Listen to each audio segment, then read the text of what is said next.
The Raven.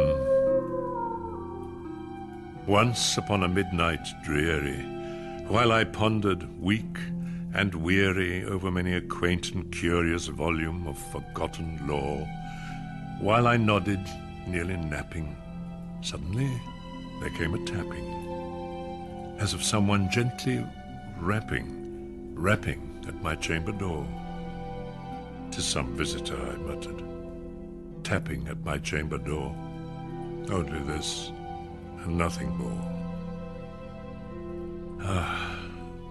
Distinctly I remember it was in the bleak December, and each separate dying ember wrought its ghost upon the floor. Eagerly I wished the morrow. Vainly I had sought to borrow from my books surcease of sorrow, sorrow for the lost Lenore, for the rare and radiant maiden whom the angels named Lenore. Nameless here forevermore.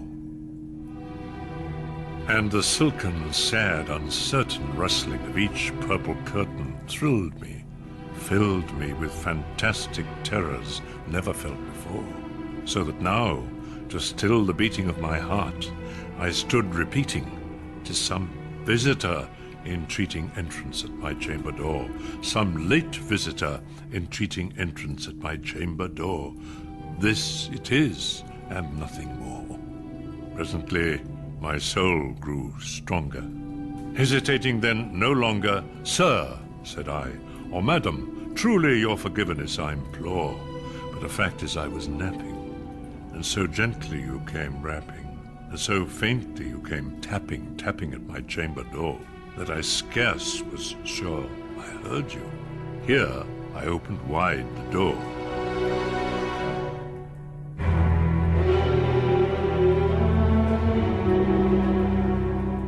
Darkness there, and nothing more. Deep into that darkness peering, long I stood there wondering, fearing, doubting, dreaming dreams no mortal ever dared to dream before. But the silence was unbroken, and the darkness gave no token, and the only word there spoken was the whispered word, "Lenore." This I whispered, and an echo murmured back the word, "Lenore." Merely this, and nothing more.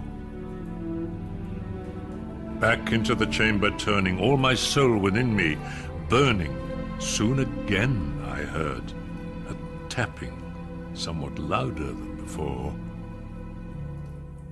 "Surely," said I, "surely that is something at my window lattice.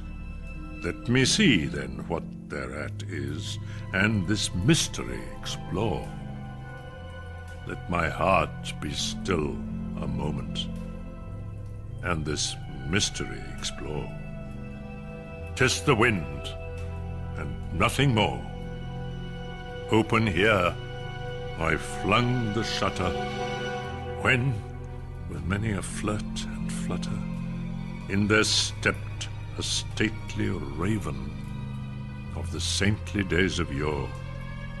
Not the least obeisance made he, not a minute stopped or stayed he, but with mien of lord or lady, perched above my chamber door, perched upon a bust of Pallas, just above my chamber door, perched and sat, and nothing more. Then this ebony bird beguiling my sad fancy into smiling, by the grave and stern decorum of the countenance it wore. "Though thy crest be shorn and shaven, thou," I said, "art sure no craven, ghastly, grim, and ancient raven, wandering from the nightly shore. Tell me what thy lordly name is on the night's Plutonian shore." Quoth the raven, "Nevermore."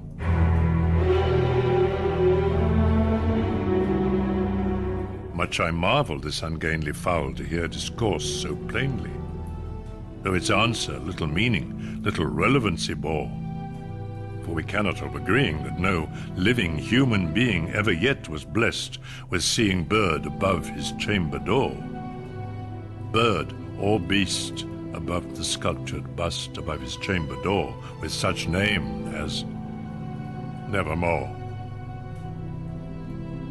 But the raven, sitting lonely on the placid bust, spoke only that one word, as if his soul in that one word he did outpour.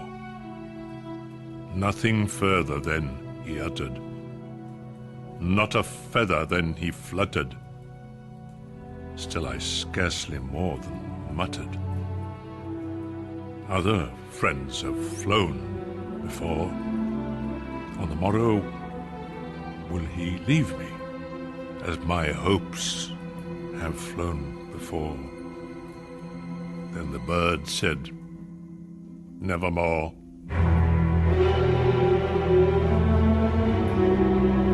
Startled at the stillness broken by replies so aptly spoken.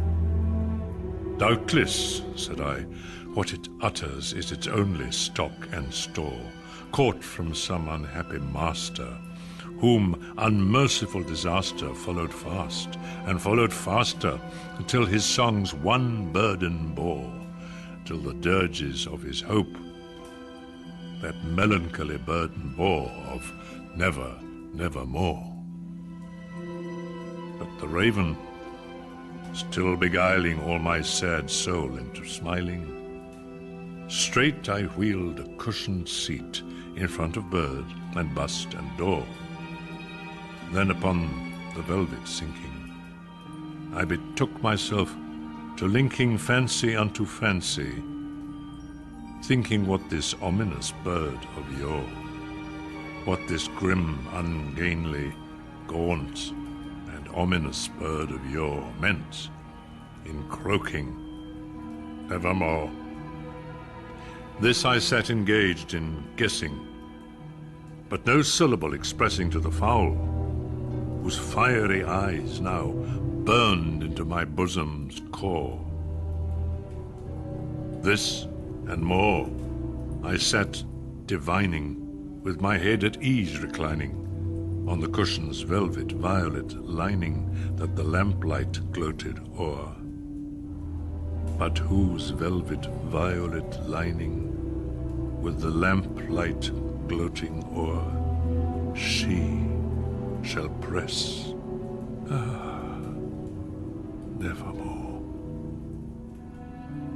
Then methought the air grew denser, perfumed from an unseen censer swung by seraphim, whose footfalls tinkled on the tufted floor. Wretch, I cried, thy God hath lent thee. By these angels he has sent thee respite, respite and nepenthe from thy memories of Lenore. Quaff, oh quaff this kind nepenthe, and forget this lost Lenore. Quoth the raven, Nevermore.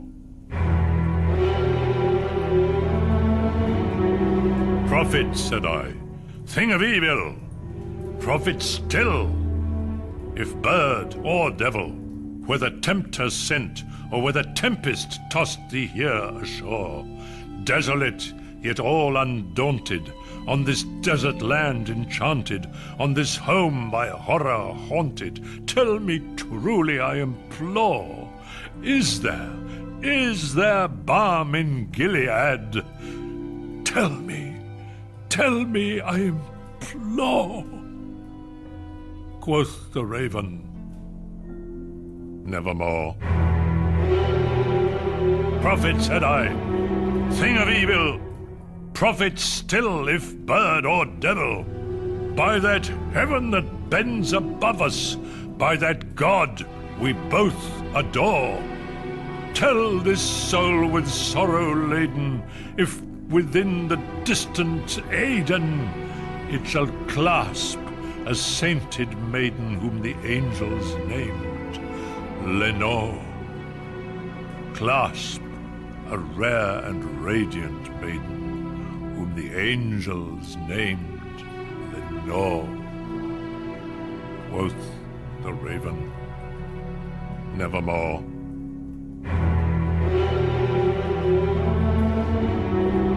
Be that word our sign of parting, bird or fiend. I shrieked, upstarting, get thee back into the tempest and the night's Plutonian shore. Leave no black plume as a token of that lie thy soul hath spoken. Leave my loneliness unbroken, quit the bust above my door. Take thy beak from out my heart, and take thy form from off my door. Quoth the raven, nevermore.